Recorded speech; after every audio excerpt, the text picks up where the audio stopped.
FSPA is known to be an intense competition for us students. However, we sometimes forget the challenges that our advisors face when going through the planning process of the trip. Whether it be their first time or years of experience, advisors strive to work their hardest in order to organize the best competition experience. I think that was the most challenging part for me, was not having all the answers to all of my students' questions. My students asked me before getting here, on the way over here, they're like, oh, are we gonna have, a space somewhere to edit?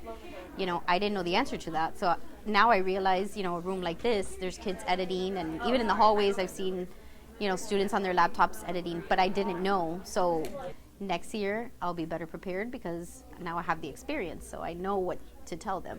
Although returning advisors have more of an understanding of the process than newcomers, they still experience struggles in the task of ensuring that everything runs smoothly.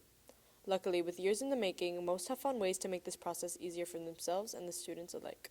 Number one priority is probably all the paperwork in advance, making sure that all of the hotel rooms are booked and making sure all the registration is turned in, making sure all the permission slips are in and that I've given them to the office. Paying for the trip is always a challenge. So one thing that my students do is sell advertising throughout the entire year, and I try to let every dollar that they sell in ads go to their own trips, so that it's money that does come into the program, but it goes right out and benefits that student.